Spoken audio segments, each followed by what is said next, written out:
Michaela just admitted he was always the one she had the crush on and kissed Paul Stanley, the legendary frontman, creator of the iconic rock band. Did you know that Paul, who's the chest hair, we matched it. We did a DNA match of that. That's how we can tell. That's how we can tell. Didn't look at his face, looked at his chest hair. But we've had the most interesting off-camera conversation with Paul, and then we're going to get into all the stuff that he's here to talk about.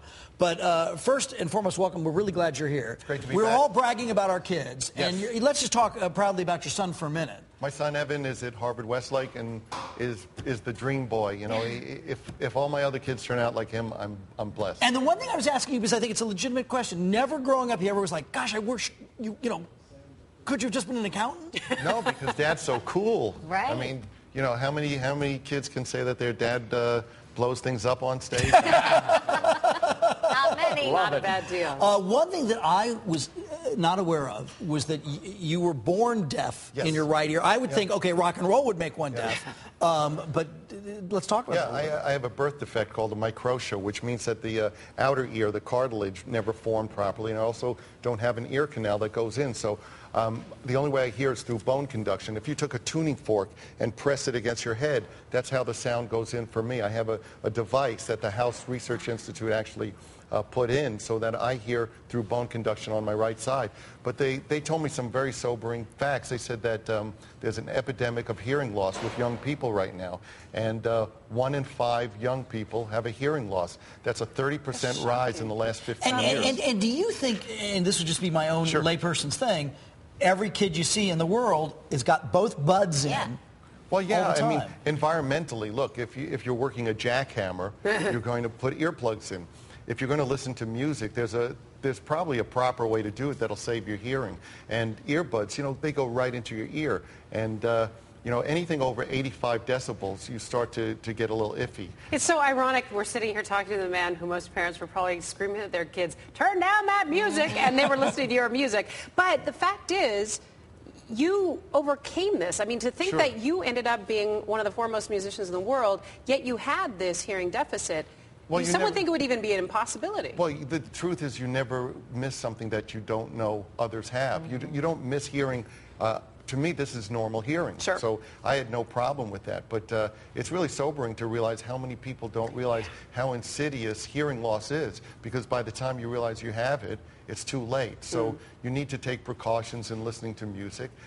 Rock concerts tend to be 105 decibels and above, and that at 4 minutes or more becomes a real issue. You know, every time I go, and I think it sounds like a funny thing. I always blows his... but I always stop and get the because you can get the that limit them. The House Institute, by the way, which is locally based, is the foremost place for hearing loss studies. They do wonderful, incredible work there. It's an initiative called "It's How You Listen That Counts." Sure. What we're doing this week, we did it in New York last week. We have a little conference, and it's actually like a party on Thursday. From 2:30 to 5:30 at the Directors Guild on Sunset.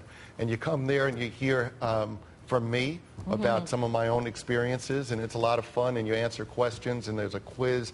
You can win prizes. You can win tickets to concerts. You might even win a guitar. Wow, so that's not a bad deal. it's a lot of fun. There's a band playing, and it's a cool way to spend a couple of hours, and I'm looking forward to seeing everybody like I did in New York. All right, the album number 30 in the works? Yeah, it's either 30 or 31, and you lose track after a while. you really lose track. You know, after you've sold 90 million albums, who's counting? But here's the thing: most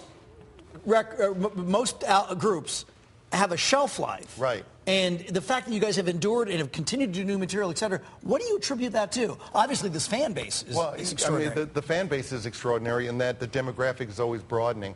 I think a KISS concert at this point is more like a tribal gathering because people come to see KISS, and it's not where you don't want to see your father there, you don't want to see your neighbor. Everybody who's there, it's like thumbs up because you're part of the biggest cult in the world. All right, we always like to ask this question, who's on your iPod right now?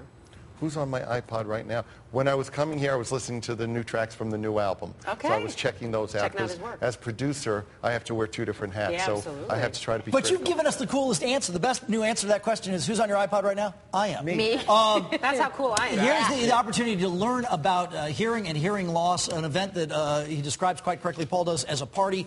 Directors Guild, which is on Sunset Boulevard, right near Laurel, May the 12th, 3:30 to 5:30 in the afternoon. Soundrules.org or KTLA.com, the big red info button. Paul Stanley, what a pleasure. Awesome. Well done. Very good. We will see you again soon. Guest ever. But as a producer, and that, when you, like you say, with your hearing, it doesn't affect, because you're the one who ultimately, like, all of a sudden, if I plug it in, I go, wow, the left channel seems to be a whole lot louder, or it doesn't have that. Again, you don't miss what you've never had. So for me, I hear normally.